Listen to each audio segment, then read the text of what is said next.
Broadcasting from the business capital of the world, this is the Podcast Business News Network. I want to turn you on to a wonderful children's book, and this is for parents, also educators. Let's say you're connected with a library. Good stuff here for our generation, younger generation. It's called Jack Sprout, and I've been talking with the author in the last couple of weeks about the book, the process. This is not something that he just conjured up yesterday. Decades in the making, where this all began, and has also led to a video game and also a music CD. And with us again is the author, Jack Wayne Shoop, is our professional of the year. Hey, Jack, how you doing? Hey, thanks. Thanks a lot, Steve, for having me. Always good to talk to you. Got to say congratulations to you and also Jack Sprout, because I hear that things are happening there in the Hollywood, California area. Billboard going on. That's what I'm hearing. Yeah, I've got a 1 month run on a digital billboard on 9040 West Sunset Boulevard in Hollywood, West Hollywood. It's between the Whiskey A Go-Go and entrance to Beverly Hills. So I'm hoping I can get some movers and shakers in that area that notice Jack Sprout and notice that he's a unique character, a well-loved character, and someone that can promote nature, which I think it's always a good idea. Yeah. So we'll see how that goes. Oh, you know what? My email is in the billboard, so we'll see. Beautiful. And we've talked about before, you're very much open to hearing ideas, potentially merchandising with Jack Sprout, the character, and so much more. But it all begins with the book, which is fantastic because it's got lessons about life, lessons about nature, and unlike a lot of the books that are out there for kids and a younger audience. So we're going chapter by chapter here. Chapter 6 today, that's what we're looking at?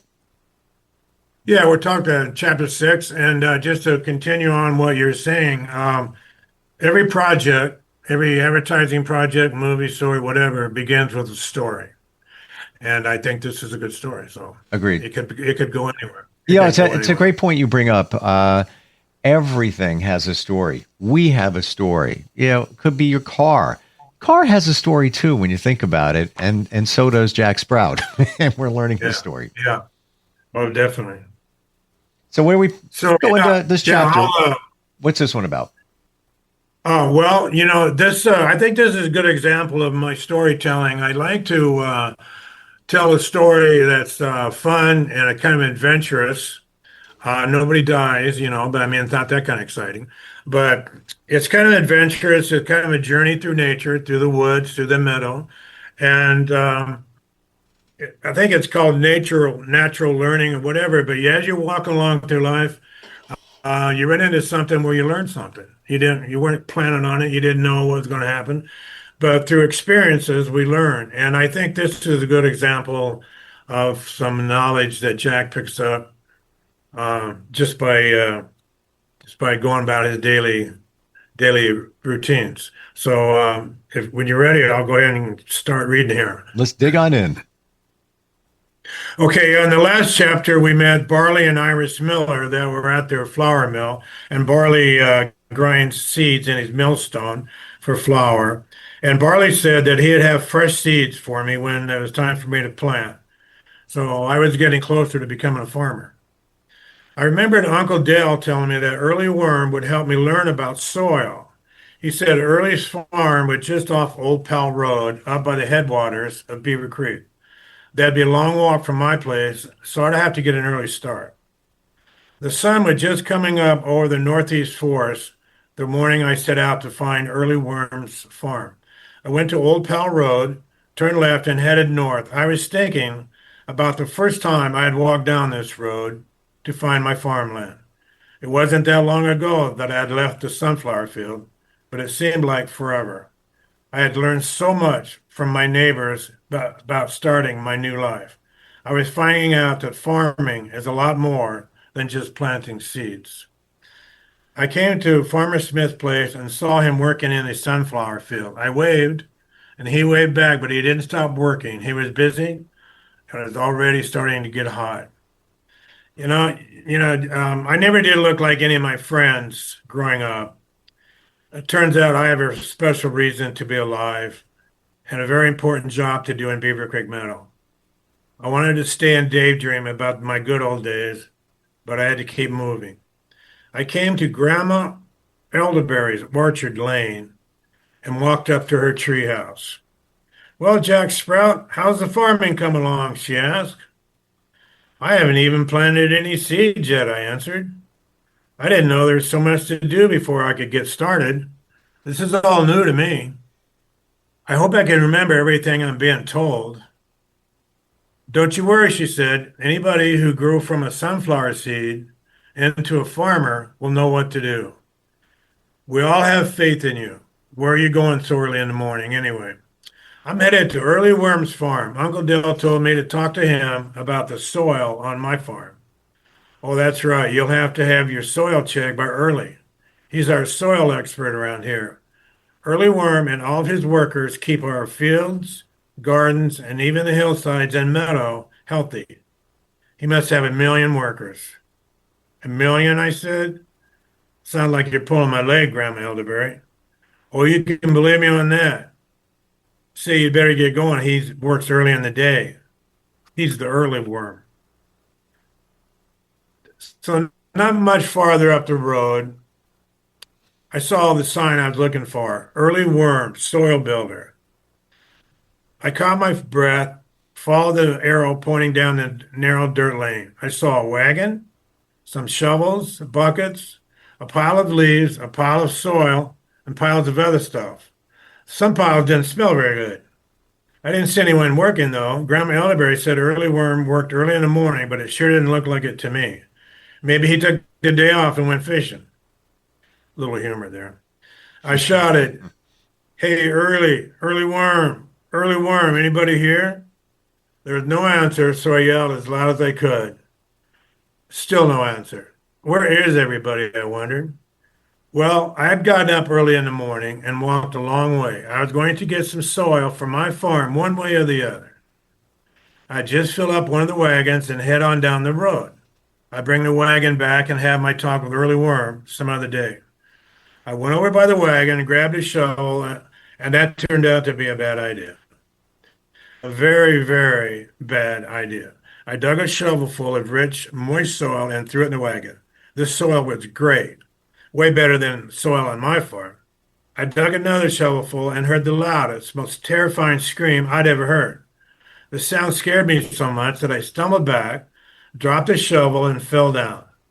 I looked up, and over by the hole I was digging was a big, bulky worm, and he was mad. I mean, really, really mad. I looked around, and there were hundreds, maybe thousands of worms poking their head above the ground, staring at me. I was scared and way outnumbered. I lay there for a moment to see if they were going to chase me or not. When they didn't come after me, I grabbed the shovel and went back to where I'd digging. "Hey, what are you yelling at?" I asked. "Why am I yelling at you?" "Why am I yelling?" screamed the worm. "You almost cut me in half with that shovel. That's why I'm yelling. What do you think you're doing anyway?" "Oh, no. I'm very sorry," I said. "I've never been to a worm farm before. I never wanted to hurt anyone. What's your name, Mr. Worm?" I, I'm Jack. I know who you are," shouted the worm. "You're that new farmer in Beaver Creek Meadow. I'm Early Worm. Now put that shovel down. You're dangerous." Early was still mad, but not as much before. "What do you want, anyway?" he demanded. Uncle Dell and Grandma Elderberry told me to come here and learn about soil and how it's made. Well, if you don't know anything about soil, you're not going to be a very good farmer," said Early. Another life lesson there. "Go over by that shade tree and wait. I'll be over as soon as I can get everyone to calm down and back to work." Early got his workers calmed down, then crawled over to the shade tree and up on a twig. "I can't stay up here long," he said.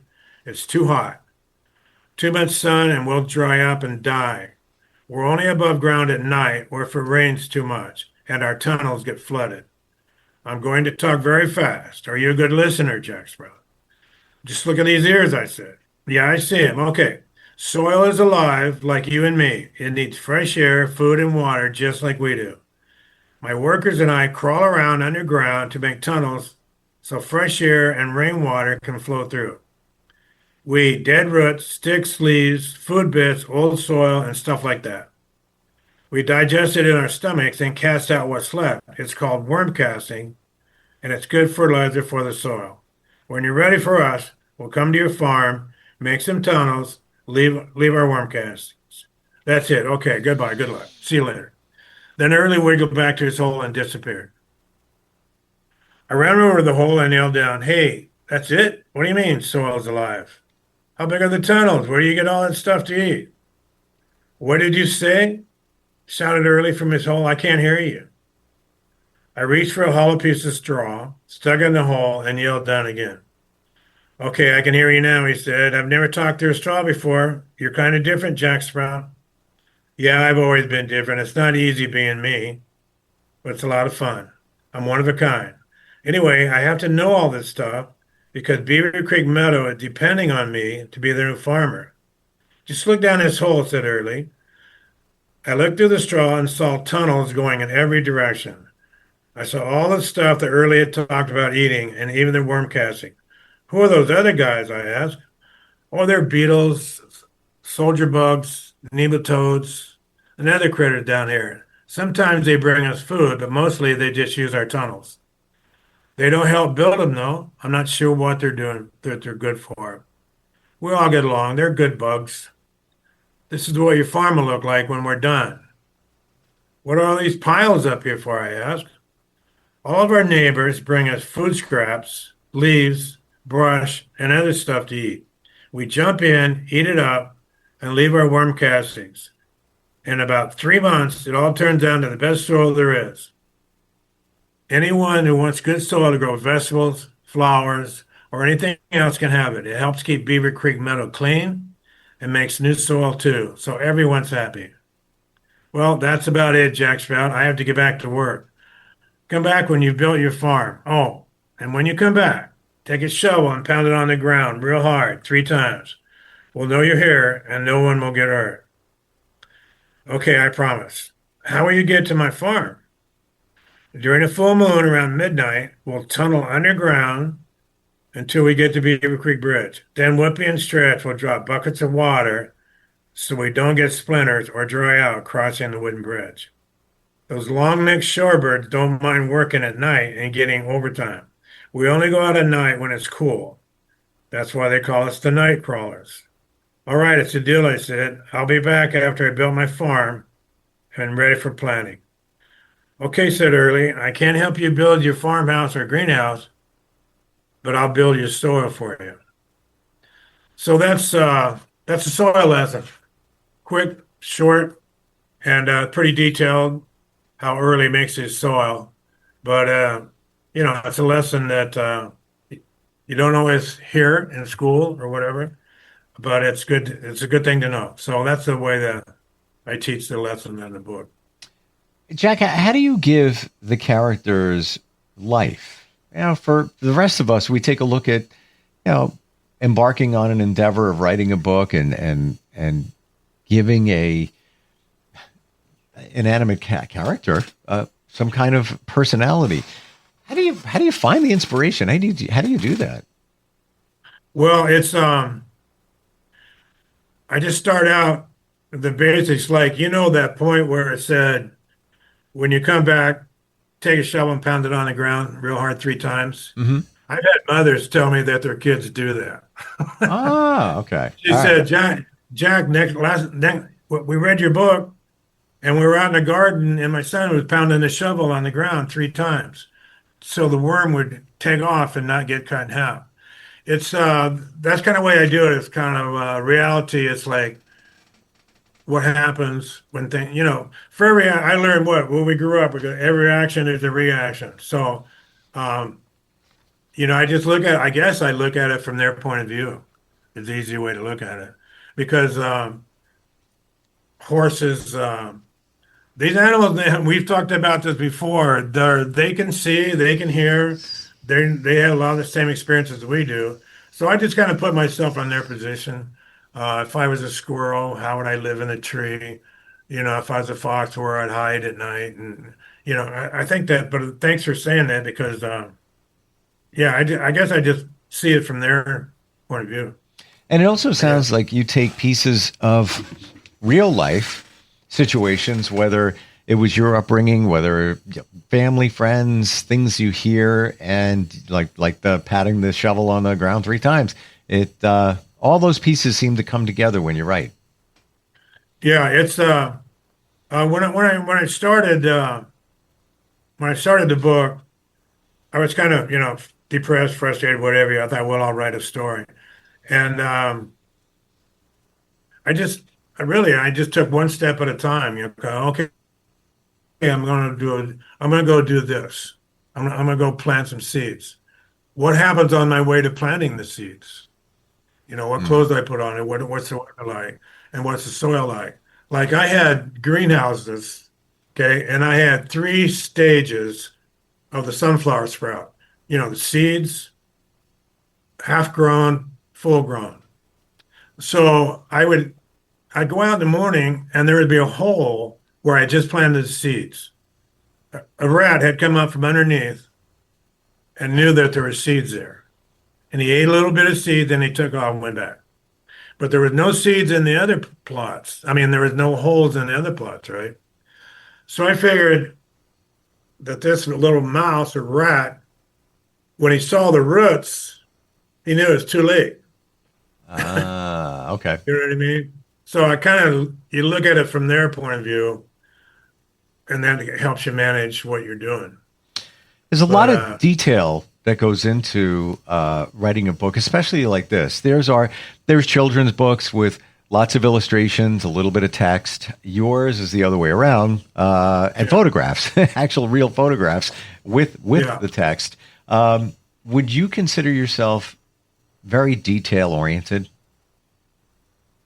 Yeah, Yeah, it seems so with the observations. it's hard to have a lot of friends that way. It's like I'm not really a small talk guy. I don't care about your uncle's toe. Hmm. You know what I mean? But I've been told a lot. Okay, Jack. Okay, yeah, that's enough. That's enough. I get too detailed, and I get too into what I'm talking about. I'm too big picture, and a lot of people don't like that. I mean, I have friends. Don't get me wrong, but it's hard to just jump in. You see that guy at the party. Everybody's around him, and he's telling a story, and everybody's having a good time. I always want to be that guy, but my stories aren't. They're too deep. They're too detailed, like you say. Well, So I guess good for one thing, it's good, not good for the other. I guess a good thing and potentially challenging thing because it's a good thing for a book, But Yeah. and No, I have some friends like that too, and a lot of times when they're telling a story, we look at them and we say laser, meaning get to the point. Yeah. When it comes to a book, all bets are off. I feel if you can tell a story and a good one, the details are important, and you're getting to the details. Yeah, there's definitely a lot of details. I mean, what I just read, I skipped over a lot of because every time he goes somewhere, he sees things, on his way through the forest or down the road. And I notice, and as you read along, every sentence something's going on. Every sentence. He stumbles, he falls, the leaf falls, he hears a bird, something that's going on every step. So it is very detailed. And like I said, there's like 50 life lessons in here, but I think it's a good way to learn.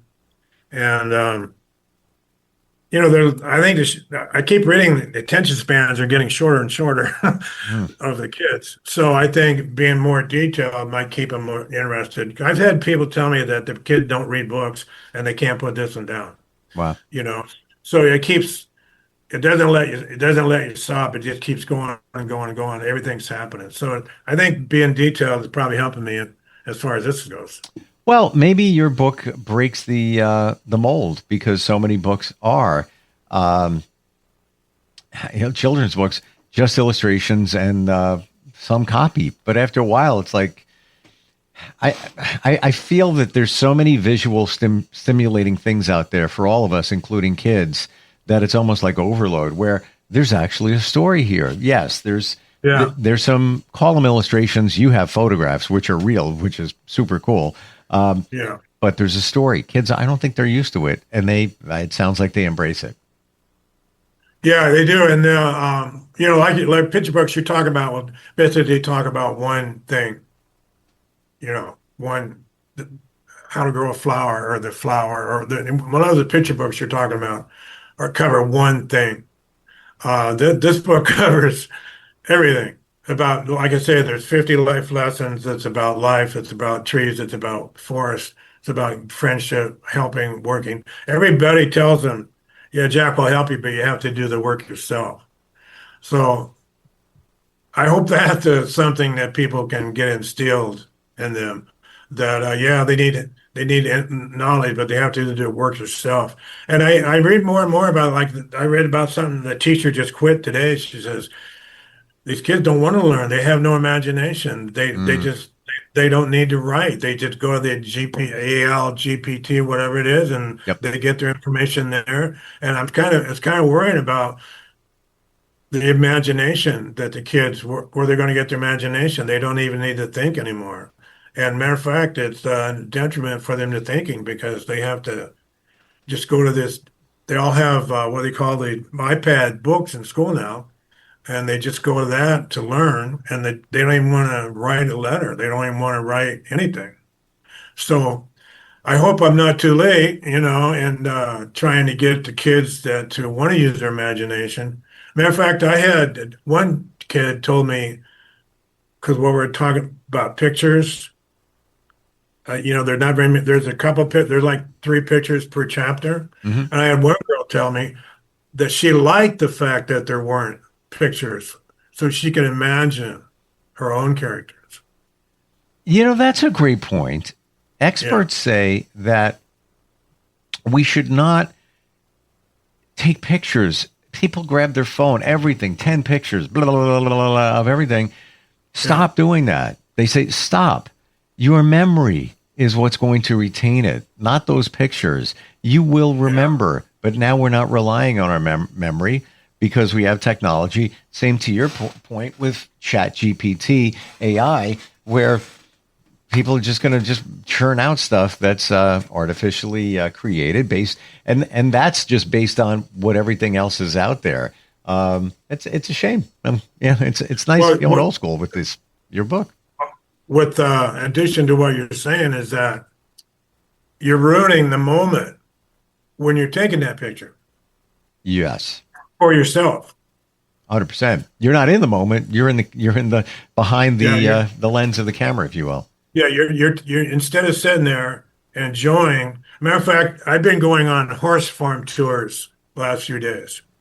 The thoroughbred horse farms, and it's just acres and acres and acres of green grass and wood fencing. I'm just taking it in. I'm just looking. I'm absorbing it. Yeah, it's wonderful. You're actually using your mind and your memory. Imagine that. Yeah, absorbing it instead of like wondering how many pictures I can take and run home and then look at the picture. I don't need to do that because I experienced it. I'm enjoying it. I'm getting it because maybe I have a different memory system, because some people say, Jack, how do you remember that? How do you remember that? I'm right there with you, Jack. I find myself not taking pictures, and then sometimes I say, well, I should have taken some pictures, and then the other part of me like, why? Don't do that. It's just it's getting in the way of the moment. Website is jacksprout.com. You can find the books there, the story, and so much more. Thank you for today, for the insight, not just in the book, but also the behind the scenes as you create the story. And looking forward next time we get together, Jack. All right. If anybody wants to get on me, just email me, jack@jacksprout.com. Awesome. We'll be right back. Thanks, Steve. Broadcasting from the business capital of the world, this is the Podcast Business News Network.